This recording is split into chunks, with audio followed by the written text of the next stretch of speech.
সুপ্রিয় ভিউয়ার্স, বরাবরের মতো স্বাগত জানাচ্ছি নতুন আরেকটি ব্র্যান্ড নিউ ভিডিওতে। আজকের এই ভিডিওতে আমরা যে বিষয় সম্পর্কে আলোচনা করব সেটি হচ্ছে এইচএসসি বিএমটি 2024 সালের এইচএসসি বিএমটি দ্বাদশ শ্রেণী বা সেকেন্ড ইয়ারের বাংলা 2 বিষয়ের আজ এখানে যে কবিতা রয়েছে সেই কবিতা থেকে আমরা জসীমউদ্দিনের প্রতিদান কবিতা থেকে একটি নমুনা সৃজনশীল প্রশ্ন এবং উত্তর নিয়ে আলোচনা করব আজকের এই ভিডিওতে। আর আপনারা যারা পুরাতন ক্লাসগুলো মিস করেছেন তাদের জন্য এই ভিডিওর প্রথম কমেন্টে থাকা লিঙ্কে ক্লিক করে আপনারা পুরাতন ক্লাসগুলো কিন্তু দেখে আসতে পারেন।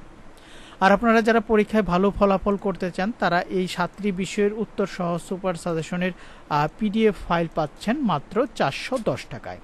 তাই আপনারা যারা এই 7টি বিষয়ের উত্তর সহ সুপার সাজেশনের পিডিএফ ফাইল নিতে চান তারা স্ক্রিনে দেখানো যে হোয়াটসঅ্যাপ নাম্বার রয়েছে, এখানে প্রিন্ট কপি আপনারা এখন বর্তমানে পাবেন না, পিডিএফ ফাইল পাবেন। তো পিডিএফ ফাইলের যারা নিতে চান তারা স্ক্রিনে দেখানো হোয়াটসঅ্যাপ নাম্বারে মেসেজ দিয়ে কিন্তু এই 7টি বিষয়ের উত্তর সহ সুপার সাজেশনের পিডিএফ ফাইল কিন্তু আপনারা সংগ্রহ করতে পারেন। তো আজকের এই ভিডিওটি আমরা বাংলা 2 যে ভিডিওটি রয়েছে সেটি কিন্তু আমাদের সুপার সাজেশন থেকে কিন্তু আলোচনা করব।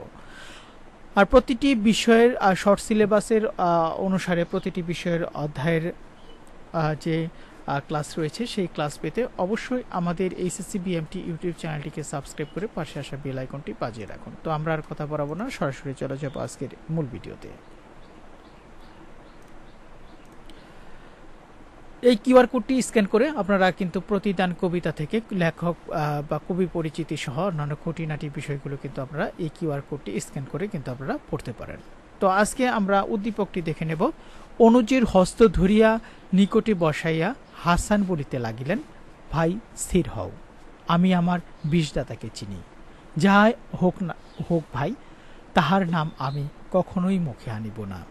তাহার প্রতি আমার রাগ হিংসা দেশ কিছুই নাই।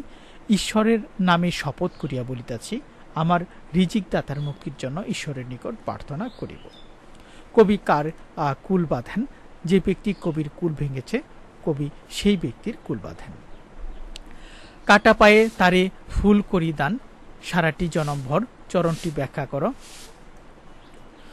আলোচ্য উক্তিটির মাধ্যমে কবির উদার হৃদয়ের পরিচয় পাওয়া যায়। কবি প্রশ্নোক্ত উক্তিটির মধ্যে দিয়ে বলতে চেয়েছেন সারা জীবন যারা কবিকে দুঃখ যন্ত্রণা দিয়েছে তিনি সেসব ভুলে তাদের ভালোবাসা দান করেন। কবি মনে করেন এর মাধ্যমে পৃথিবী সুন্দর হবে, কষ্ট পেয়ে প্রতিশোধ নেওয়ার থেকে প্রতিদান ভালোবাসা দেওয়াই উত্তম। কবি এই কাজটি করতে চেয়েছেন বা করেছেন, তাই তিনি বলেছেন কাটা পেয়ে তাদের ফুল দান করেন সারাটি জীবনভর।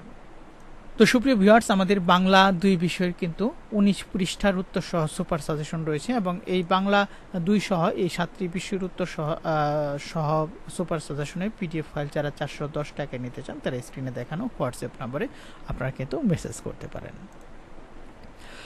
আমরা গ নম্বর প্রশ্নটি দেখব। উদ্দীপকে হাসানের কর্মকাণ্ডে প্রতিদান কবিতার কবি কোন গুণাবলী প্রকাশ পেয়েছে এটি আমরা এখন দেখে নেব। উদ্দীপকের হাসান কর্মকাণ্ডে প্রতিদান কবিতার কবি মানুষের প্রতি সহমর্মিতা দেখানোর গুণাবলী প্রকাশ পেয়েছেন। পৃথিবীর সব মানুষই একই চেতনার অধিকারী নয়, ভিন্ন চেতনার হয় অনেক সময় মানুষের আচরণ ও কাজে অন্য মানুষ কষ্ট পায়।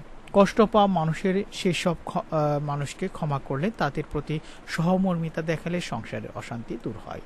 উদ্দীপকে দেখা যায় হাসান মৃত্যুশয্যায় উপনীত, তাকে বিষ প্রয়োগ করা হয়েছে। প্রতিদান কবিতায় কবি তার উপর অত্যাচারী সবাইকে ক্ষমা করেছেন। প্রতিদান তাদের প্রতি ভালোবাসা ও সহমর্মিতা দেখিয়েছেন। তাই বলা যায় উদ্দীপকে হাসানের কর্মকাণ্ডের প্রতিদান কবিতায় কবি মানুষের প্রতি সহমর্মিতা দেখানোর গুণাবলী প্রকাশ পেয়েছে। আমরা এখন সর্বশেষ প্রশ্নটি অর্থাৎ উদ্দীপকে বিষদাতা প্রতিদান কবিতার নিষ্ঠুর মানুষের প্রতিনিধি মন্তব্যটি সপক্ষে মতামত দাও। উদ্দীপকে বিষদাতা প্রতিদান কবিতার নিষ্ঠুর মানুষদের প্রতিনিধি মন্তব্যটি যথার্থ। ভালো ও মন্দ উভয় বৈশিষ্ট্যের মানুষই এই সংসারে বিদ্যমান। মন্দ মানুষ সবসময় অন্যের কষ্টের কারণ হয়, আর ভালো মানুষ সহমর্মিতা, উদারতা, ক্ষমাশীলতা ও সুচেতনা অন্যের মধ্যে ছড়িয়ে দেন। অন্যের কল্যাণে নিবেদিত থাকেন। উদ্দীপকে বিষদাতা হাসানকে বিষ দান করে, তবুও হাসান তার প্রতি সহমর্মিতা দেখান, তাকে ক্ষমা করে দেন, এমনকি তার মুক্তির জন্য ঈশ্বরের কাছে প্রার্থনা করার প্রতিশ্রুতি দেন। এমন একজন উদার ও মহৎ মানুষ বিষদাতার মতো নিষ্ঠুর মানুষের খারাপ আচরণের শিকার হয়। এমন নিষ্ঠুর মানসিকতা আমরা প্রতিদান কবিতার মধ্যেও দেখতে পাই, যেখানে এক শ্রেণীর মানুষের কথা বলা হয়েছে যারা কবির ঘর ভেঙেছে, কবির বুকে আঘাত করেছে, কবির হৃদয়ে দিয়েছে বিষে ভরা বাণ। নিষ্ঠুর বাক্যে কবিকে করেছে জর্জরিত। উদ্দীপক ও প্রতিদান কবিতা উভয় জায়গায় নিষ্ঠুর ও অমানবিক মানুষের কথা ফুটে উঠেছে, যারা তাদের কর্মকাণ্ডের মধ্যে দিয়ে অন্যকে কষ্ট দিয়েছে, অন্যায়ভাবে অন্যকে আঘাত করেছে। তাই বলা যায় উদ্দীপকে বিষদাতা প্রতিদিন কবির নিষ্ঠুর মানুষের যোগ্য প্রতিনিধি। তো সুপ্রিয় ভিউয়ার্স, আমরা কিন্তু প্রতিদান কবিতাটির একটি নমুনা সৃজনশীল প্রশ্ন দেখে নিলাম। তো আপনারা যারা সুপার সাজেশন নেবেন তারা প্রতিটি গদ্য পদ্য এবং যে নাটক রয়েছে সেখান থেকে কিন্তু আপনারা 3টি করে নমুনা সৃজনশীল কিন্তু আপনারা পেয়ে যাবেন। তাই সুপার সাজেশন নিতে স্ক্রিনে দেখানো যে হোয়াটসঅ্যাপ নাম্বারটি রয়েছে, হোয়াটসঅ্যাপ নাম্বারে মেসেজ দিয়ে এই 7টি বিষয়ের উত্তর সহ সুপার সাজেশনের পিডিএফ ফাইল কিন্তু আপনারা সংগ্রহ করতে পারেন। তো ভিডিওটি যারা দেখলেন তাদেরকে অসংখ্য ধন্যবাদ।